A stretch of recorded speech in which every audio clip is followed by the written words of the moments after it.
4th, 2003. And this is the beginning of an interview with Tanya Smith at this home at 1757 West 8th Street in Marion, Indiana. Mrs. Smith is 34 years old, having been born on June 2nd, 1968. And my name is Leslie Weaver, and I'll be the interviewer. Mrs. Smith and I are members at Allen Temple AME Church. Mrs. Smith, could you state for the recording what war and branch of service you served in? I was in the Desert Storm and in the United States Army. What was your rank? E4 specialist. Where did you serve? In Germany. And you want all of them? Yeah. Oh, well, let me start over. Fort Jackson, and from Fort Jackson to Germany, Stuttgart, Germany, to Fort Hood in Killeen, Texas, and that was it. Okay. Were you drafted or did you enlist? I enlisted. Where were you living at the time? At home, Saginaw, Michigan. Why did you join, and why did you pick the service branch that you joined? I originally tried to go into the Marines, but my dad would not sign for me. So I had to wait a couple of years because my mind was totally on going to the military. I didn't want to go right into school after I got out of school. So since he wouldn't sign for me, I went over to an Army recruiter office when I turned 18. I could sign for myself then.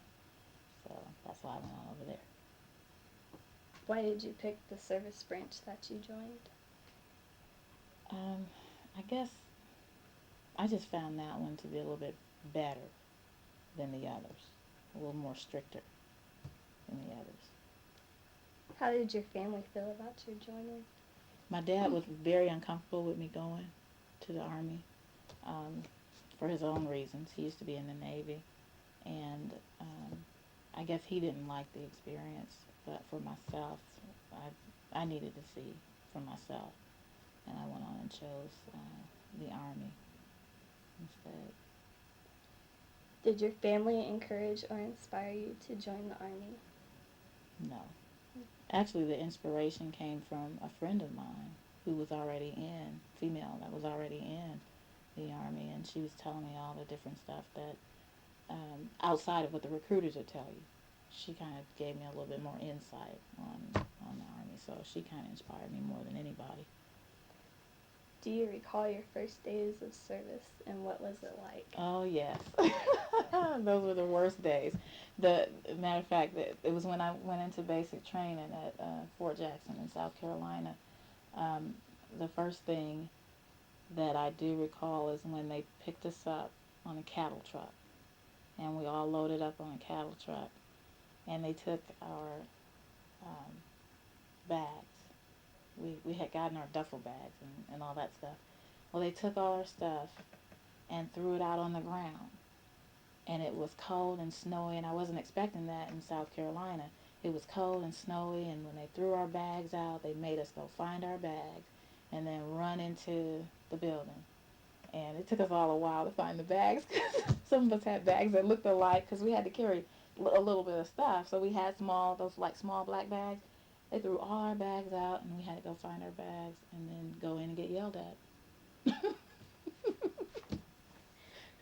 And tell me about your boot camp training experiences.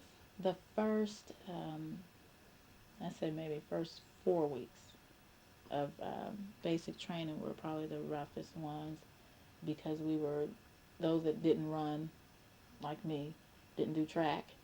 That was hard because we had PT early in the morning. I think it's like we had to get up at about 5:30 and be in formation around 6 in the morning and get ready for PT. And then after that, we had what they call the chow hall. We had to go eat. And we get in a line and they yell out our last four. That's what we were identified by, our last four of our social security number. And we couldn't, we had to run back. If we were walking back, we had to do push-ups. It was pitiful. It was real colorful. And then at nighttime we had to do exercises at night, so that I know that they were getting us prepared. I know that now that they were getting us prepared, for our PT tests and stuff like that. But we were wore out. I was really wore out and sore the first, I say the first 3 weeks. When we got into the fourth week, it kind of mellowed out, you know. And then, what I had 8 weeks. I had 8 weeks. After the 8 weeks were up, I preferred that training over the next training, which was the advanced individual training, AIT. I like basic better than I did AIT because we were cleaning all the time in AIT. And do you remember any of your instructors? Yes, I remember all of them. Um, One of them was mean. He was real mean. His name was Drill Sergeant Whitlock. He was really mean. And then we had Drill Sergeant Capelli. He was Samoan, and he was he wasn't like real mean like later on. At the first beginning he was mean, but I saw that he was more trying to help the soldier out. And we had a real sweet Drill Sergeant McDonald. He was just there to observe us in basic training because he was going to take us on to AIT. He was our trainer for AIT, but he was just there during basic just to watch us, and he was real nice. He didn't yell and cuss at us like the other one did. The other one was nasty. And then there was a female, but I can't remember her name. I just cannot remember her name. She kind of looked out for us because we were all in one group. We were like what they call the first package platoon that went through Fort Jackson in basic training. We were all 71 Limas. All of us were administrative specialists, clerk typists. And we were the first group that went through. But she kind of looked out for us when we was doing when she felt like we were doing things that were like past our magnitude as women. That's just not right. She stepped in. I liked her. But that one I just didn't care for too much. It was a little too mean. How were you able to get through your training personally? They assign a buddy to you. My buddy was Korean, and she and I got along when we finally understood each other. She thought I was really mean, but I wasn't mean. She got on my nerves sometimes, and I would let her know. So she would call me a name, and all the time, she would call me her special name for me, and it didn't bother me because she didn't like mean it, but I said okay. But she was just my assigned buddy, but then I did meet another friend who was more so a buddy than anybody. We just helped each other out when we were having troubles with one thing, we would help the other one out, That's what you're supposed to do with your assigned buddy, but my assigned buddy would walk off somewhere. She was How did you feel about serving in Desert Storm? angry. I was very angry about that because I hadn't gone home. I was enjoying Germany.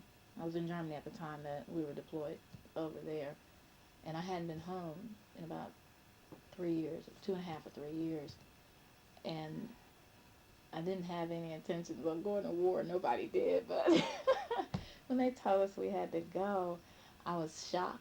First of all, because we hadn't really trained for war like we should have. We were in a supply battalion, and most of the work we did as clerk typists was just that. We were doing a lot of typing and stuff like that. And when it came time to have trainings, we were kind of more so training for our SQT. There's this test that we have to take. I think it's every year we had to take this test, and we were more training for that to try to get a high score on that test than we were training for war, in which we should have been training for the war. We did a little, very little, but it wasn't enough to survive, at a war of like this magnitude that's going on now. It was a little bit different because that war that we served in, it was basically the Air Force that took over and did all the bombing and stuff like that. They made it more easier for ground troops, so it's a little bit more easier. Did you go into Kuwait or? No, we served back, as far back as they could get us. Thank the Lord for that. And like I said, we did the same thing. Our work was the same. We were typing things, but it was more leaning towards the war, stuff about the war, than it was like if you were back in garrison. It was totally different. It was just everything was about Desert Storm, Desert Shield, Desert Storm, and that was what our work was entailed out there.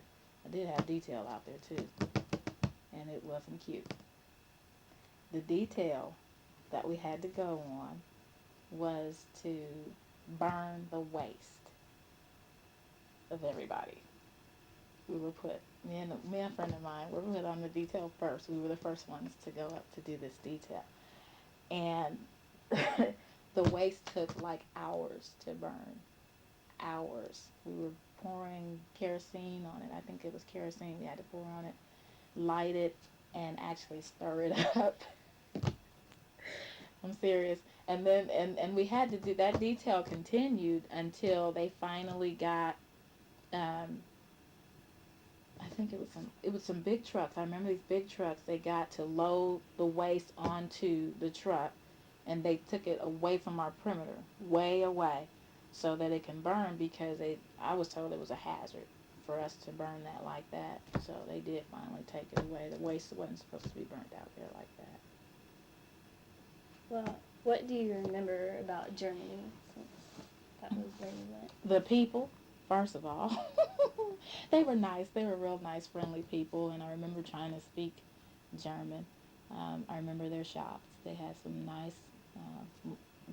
Theirs are more like shopping centers. They're all in a row. It's not like when you go to the mall. Theirs are all like in a row, and you take a train to where you want to go shop. And there was a lot of people walking in the streets. You were just walking around, going from one shop to the other. And they had McDonald's. I remember that plain as day. They had the best French fries. They really did. They're better than ours here. Um, they were so much better. I remember McDonald's. I'll never forget it. That and their apple pies were good. Their food was really good over there, and also they had the Oktoberfest, and that's really neat. It's a nice festival. That's about it. What was your job assignment? Clerk typist. The actual MOS, what they call military occupational specialty, which is your job, is 71 Lima administrative specialist. Okay,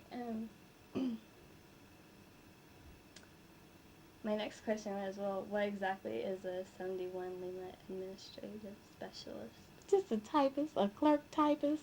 I don't want to say just a clerk typist though, because a lot of people would call us pencil pushers. The guys, they call us the pencil pushers, but we did more than that. It depended on who you worked for, because we were under a lieutenant colonel, and then once he left, I had to work for what they call a Fulbert colonel. It was a colonel that we had to work for, and the work gets different each time, because we're typing stuff for them, and then they're working for the general, and then we're like directly under them. So it depended on which unit you were working in too, and then it depended on too if you had confidential assignments, confidential work to do. There was a lot of typing involved, and it wasn't just the typing. We had filing we had to do. It's just like a secretary, actually. It was the same thing, but it was a little bit more. You're more so an executive secretary than you are just a regular administrative specialist. A lot of people took light of our MOS, but it was really hard. It was a hard MOS. Did you see any combat at all? No, I was too far back in the desert to see anything. We did see like you can see like a light, like what they call a light show. Laban would call a light show. You did get to see some of that, but it wasn't. And we did hear them practicing. There was times where they would practice shooting off some of the rounds and stuff, and that's real loud. What were some of your most memorable experiences serving in Desert Storm? Um, I think being over there as a female, um, you didn't get to have when we were out in the desert, we didn't get to have to use blow dryers and stuff like that. The hair was looking crazy. Um, we did have it braided up because of the sandstorms. Those were real bad. We had to wear scarves over our faces. Washing our clothes, we had to wash our clothes in a barrel, and when you put them on the line though to dry, they were dry in about 20 minutes because it was so hot. We would bring them out. We would bring them out with each other. We'll twist our pants. You get on one end, I'm gonna get on the other, and twist the pants out, and we bring them out really, really tight and good, because we thought, okay, we want to get them good and dry. It didn't take long. Put them on the line. They'll dry. They dry real quick. Um, the food was, we couldn't have pork. I wanted some pork so bad, but their country had to get used to their custom, and they don't eat pork. And a lot of us came back skinny too because we couldn't we could not have the pork. So they gave us um, they gave us some chicken. They said it was chicken, but I think it was seagull.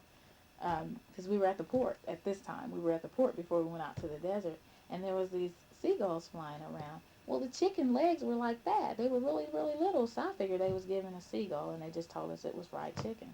Because it didn't have different taste to it. It was bird, but I don't know which bird. So I do remember that. And then we had this little goat that kept coming on our he kept coming where our tents and stuff was every day. And there were some people that was afraid of him, because they didn't know what he was gonna do. But he would just sit out there. We don't know why.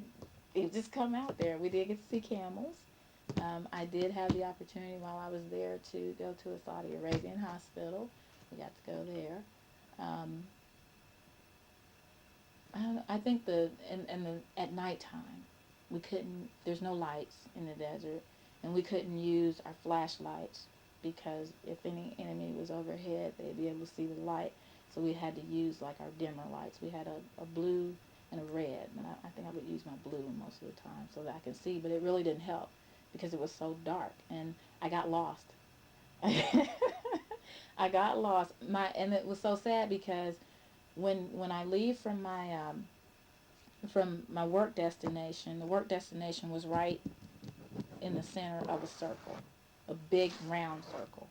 Well, you walk straight out, and my tent was straight down from there. It was a good distance, though. It was a long distance to walk from that area to that area, but it was a straight shot.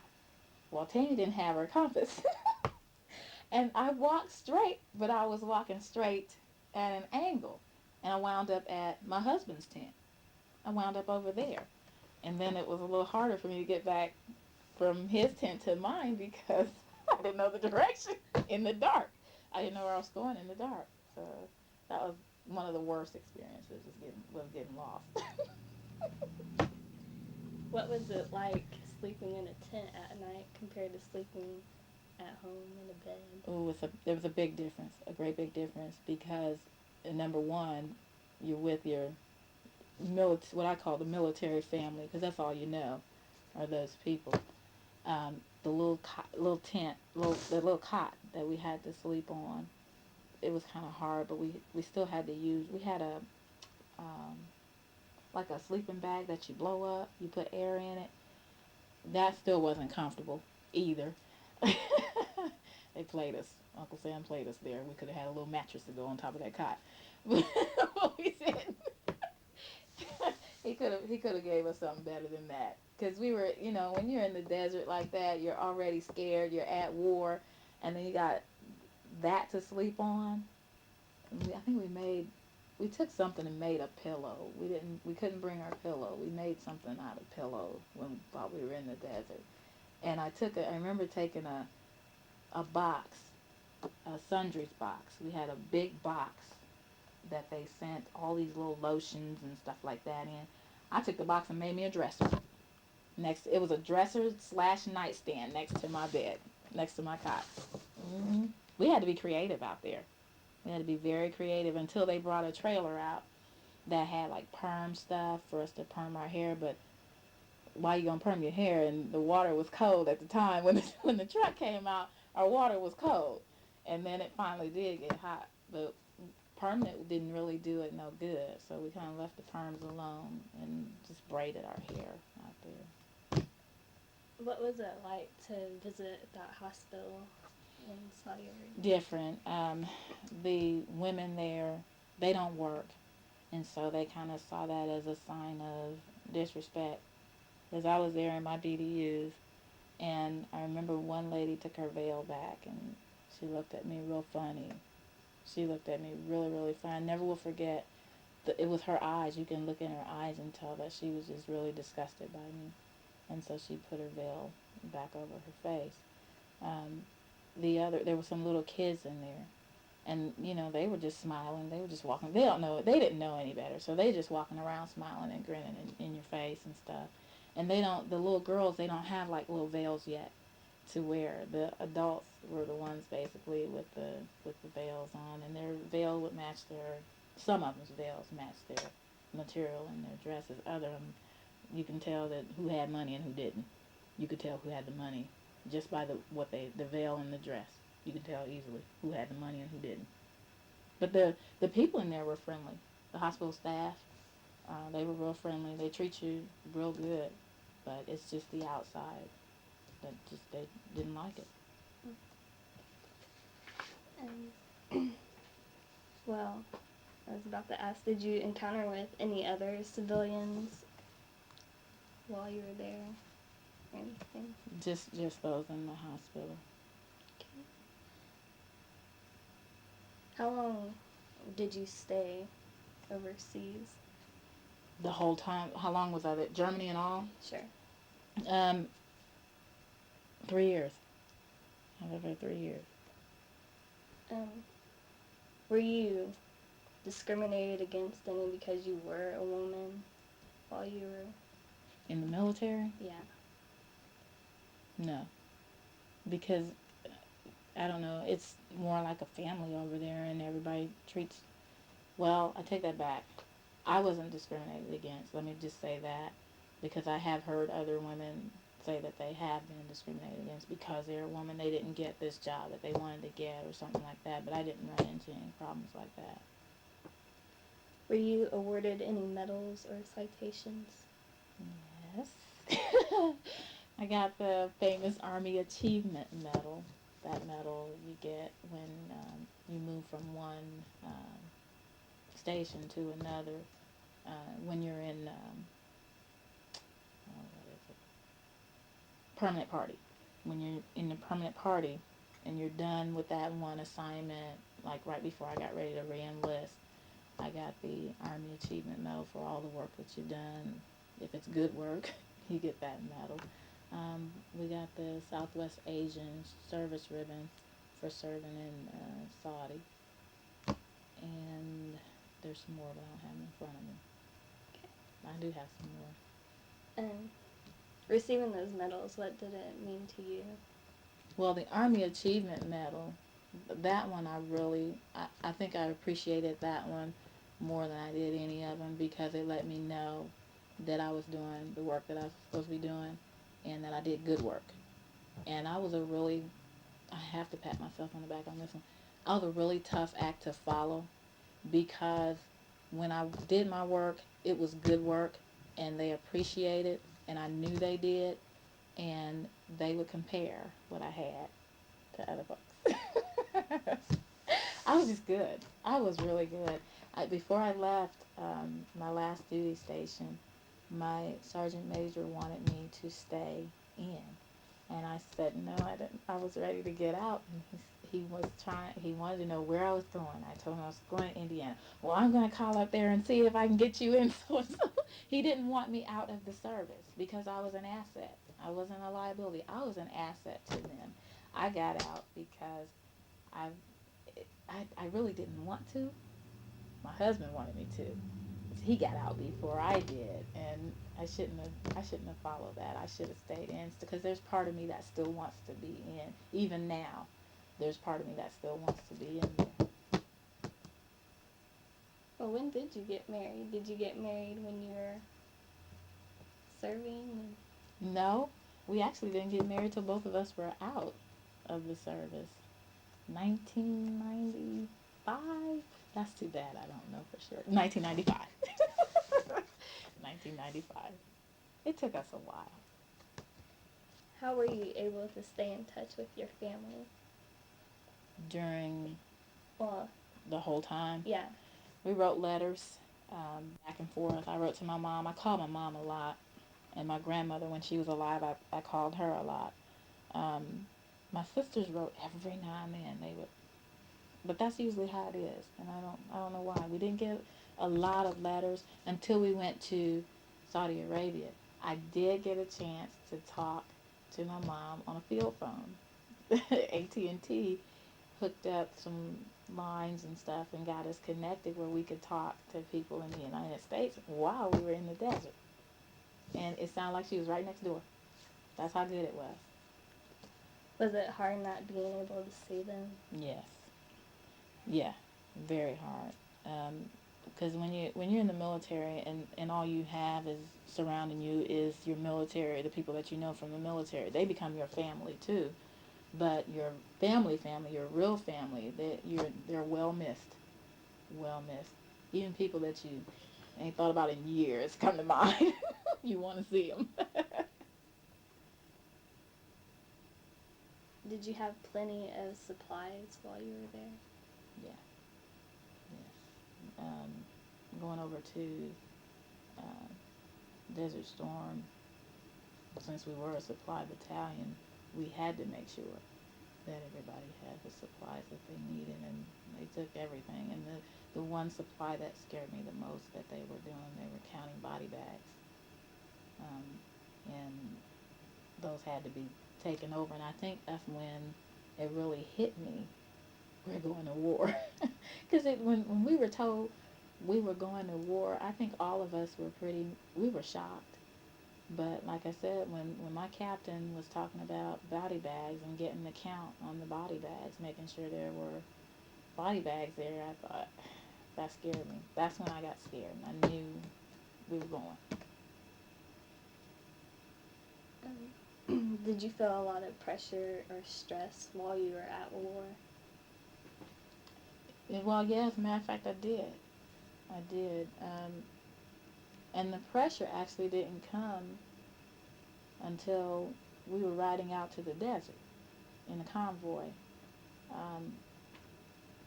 Because when you're riding in the desert and you know you're here for war, you know, you look at the sights, which wasn't that many going out to where we were going.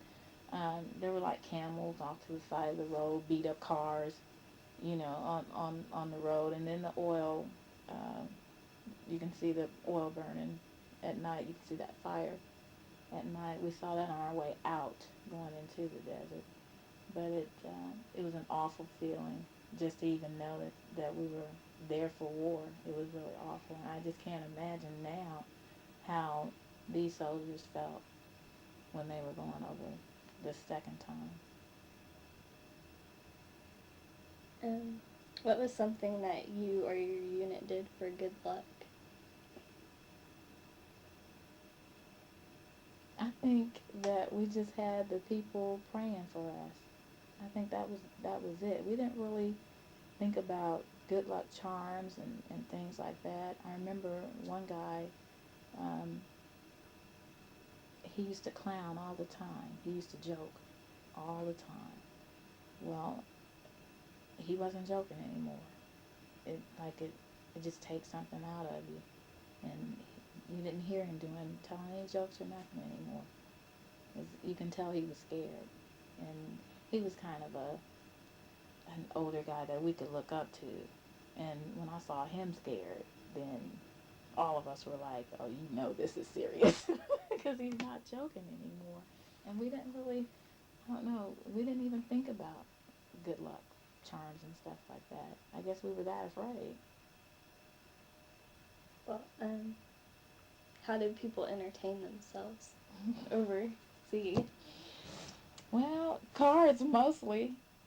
We played cards mostly, and then we did have like our portable tape players. We could take them over there, and we did have the opportunity to buy them. Once that there was a truck that came that had different stuff in there for us to buy, like a PX. It was our own little traveling PX, I called it. And you got a chance to have you listen to your music and stuff, and that kind of helped. And what are in your photograph? Um, you mean from the time I've been in service, or Yeah. they're mostly pictures of my friends, and I have my own photograph that we had to take. We had to take one like once a year.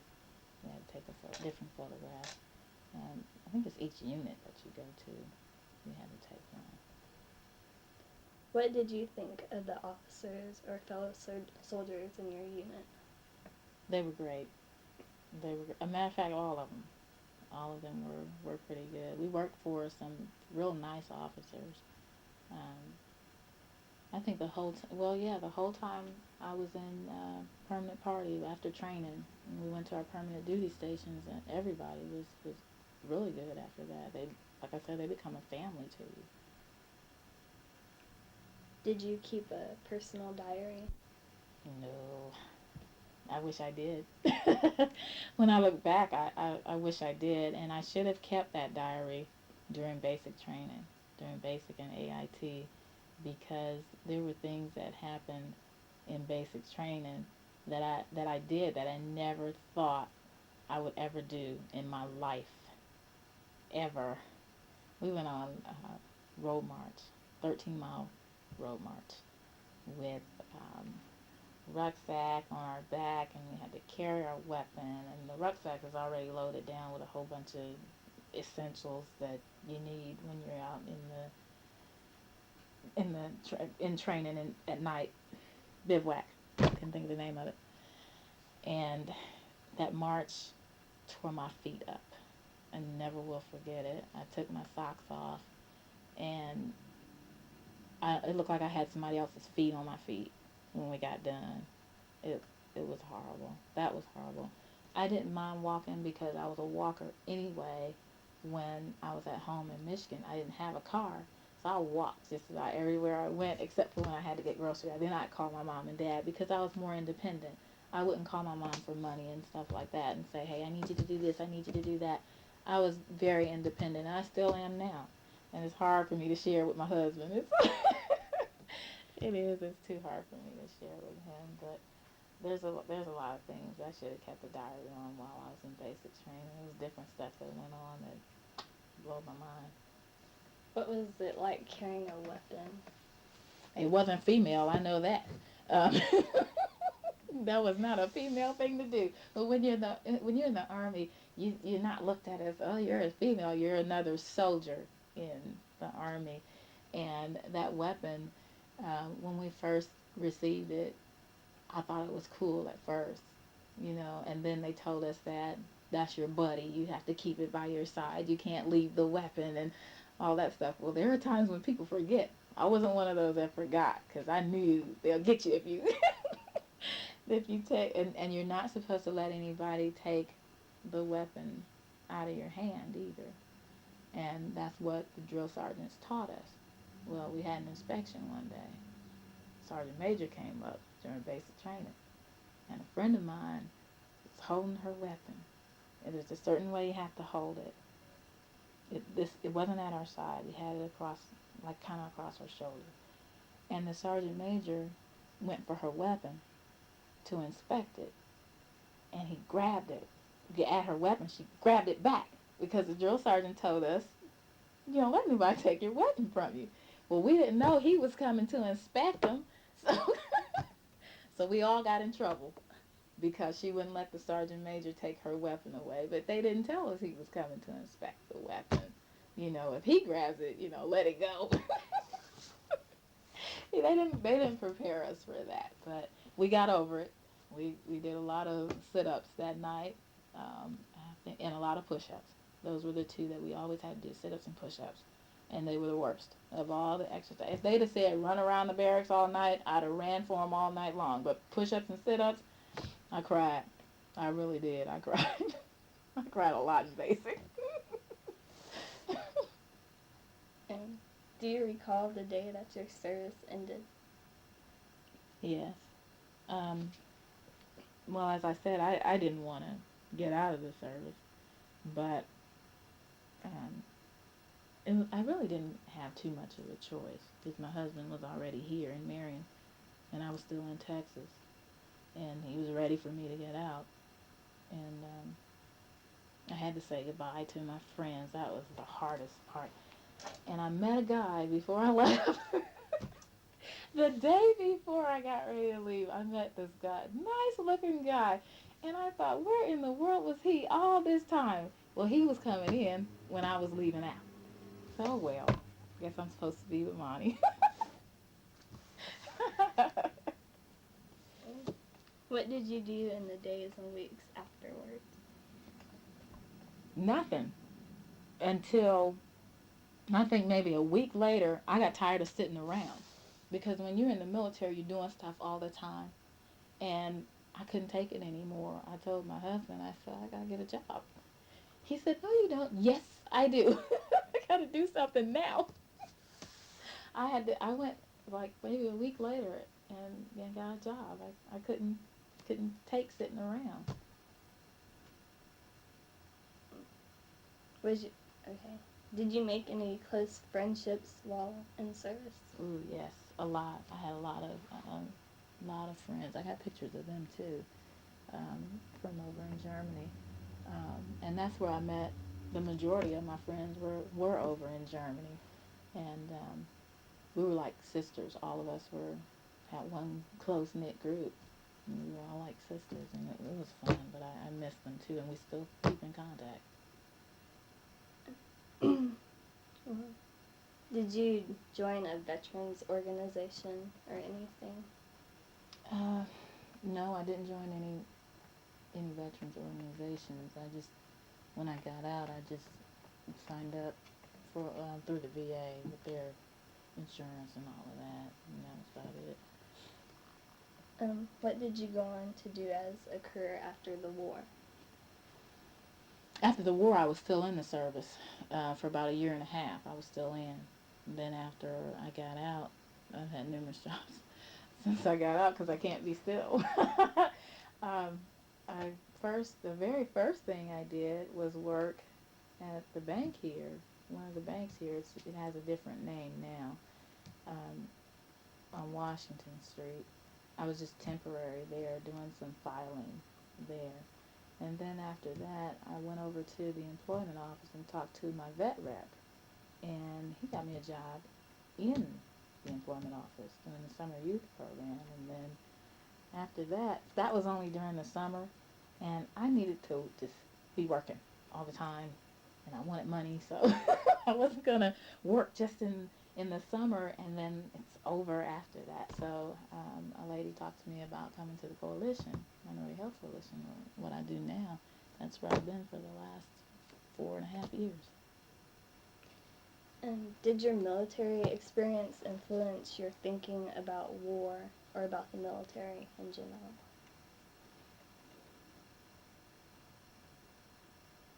What do you mean? Like, going into the military, did that affect how you now think about wars and? Not especially.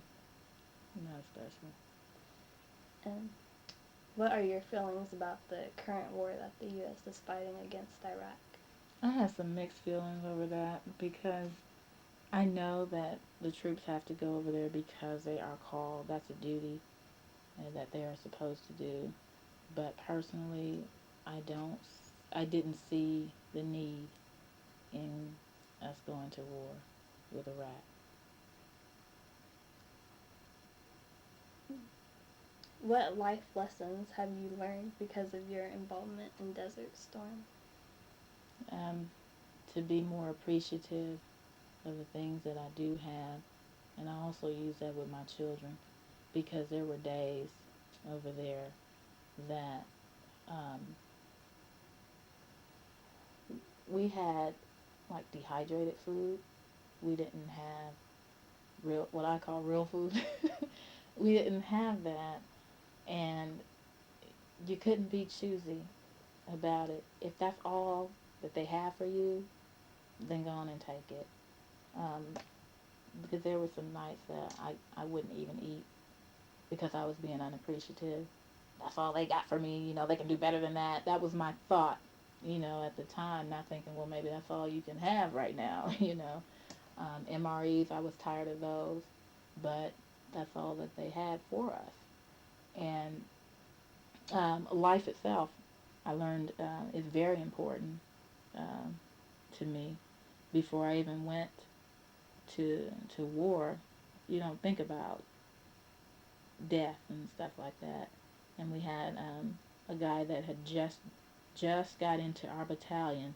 He died on his way into the desert from an accident. Um, Someone was traveling on the road, and it was a car, and he got mixed in the convoy. They don't know how he did, but he was coming around another. There was another convoy coming towards ours, and he got mixed in some kind of way. They said it was a little red car, and he hit. He came. Well, he didn't get hit. He almost hit one of our vehicles. Well, to keep from hitting his, our vehicle swerved, but it swerved over into like a ditch, and he died at the wheel. And he had just gotten married before his wife had just had a baby, and he just got married before he even came into our battalion. He got married after training. So appreciating life, I guess, is one of the biggest lessons that I learned since being over there. What advice would you give a person wanting to enlist in the service?